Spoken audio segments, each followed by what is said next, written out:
Chris Shandak, CYInterview, covering Las Vegas and the world. If you have not already, please hit the subscribe button below to keep up with everything we have going on here on our CYInterview YouTube channel. We greatly appreciate your support, and welcome back to those who are ongoing watchers. In today's video, we are going to be focusing on another episode of the time that we met a famous celebrity here on CYInterview, taking you back to some of the people we've met over the years. We're going to focus on today music superstar Phil Collins. Now, no matter whether you're in an airport, a restaurant, a department store, the grocery store, in someone's random car, or listening through the radio, it's more likely than not that every month, every couple of months, or every year you run into a Phil Collins song, whether it be In the Air Tonight, Another Day in Paradise, A Groovy Kind of Love, Two Hearts. There's just so many classic Phil Collins songs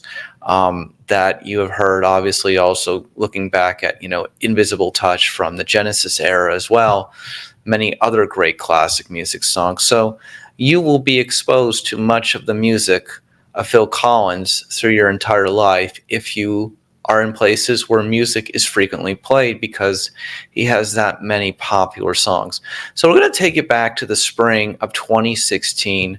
I'm on the red carpet at an event at the Fillmore Miami Beach.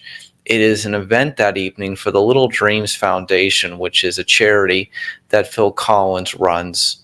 It's his, and it helps out many youths explore their artistic talents and reach their artistic potentials, and their desires of loving music or other things in that area. So to focus on it, Phil Collins has not performed in years as far as a live tour, touring nationwide, touring worldwide.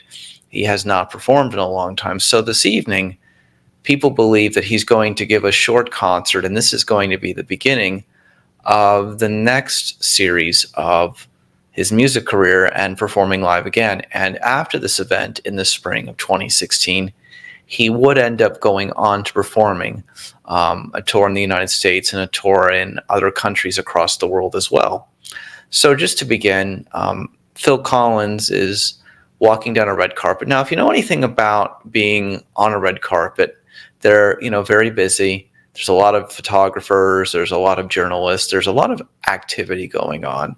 So there's a lot of competition for those, what we like to call it, golden moments. I was put at the end of the red carpet, and Phil Collins did some interviews.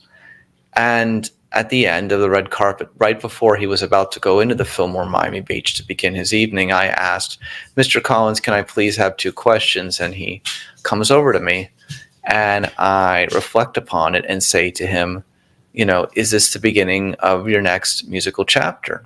And he said, "Could be." We'll play that small recording of about 90 seconds that I had with Phil Collins back in the spring of 2016 at the end of this video. But the reality of what it comes down to is that sometimes you just have to go for it.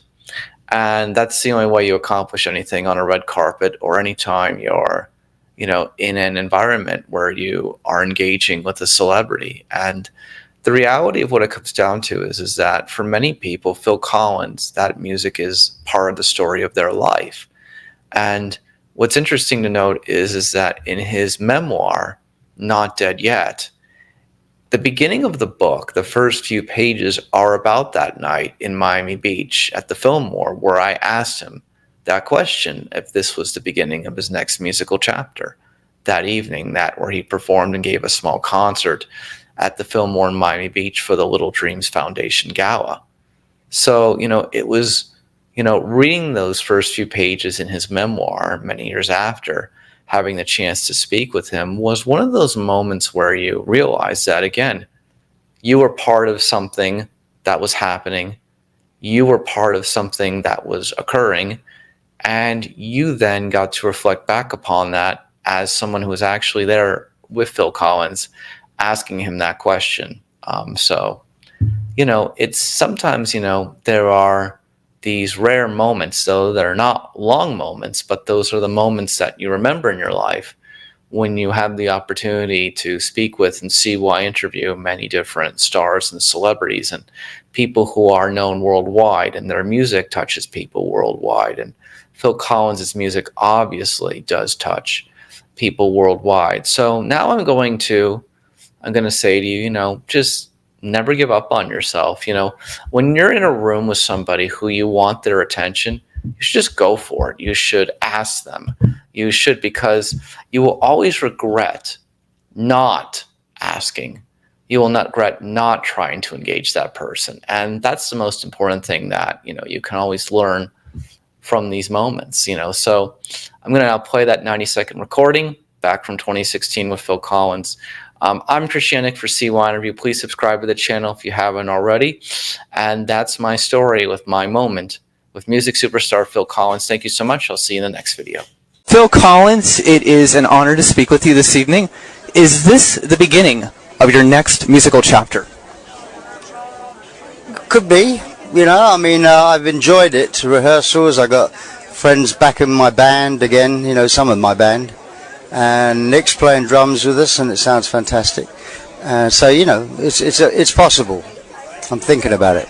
Tell me about this amazing foundation tonight, because that's obviously the reason we're here. Yeah. It's something Oriane and I started 16 years ago. I was getting letters from kids wanting to break into the business, so we decided to start a foundation to help them. So we take children and we, they apply for the audition, we audition them, and then we will pay for the courses. If they pass the audition, we'll pay for the courses and give them all the guidance we can. And then when they've grown up, they fly away.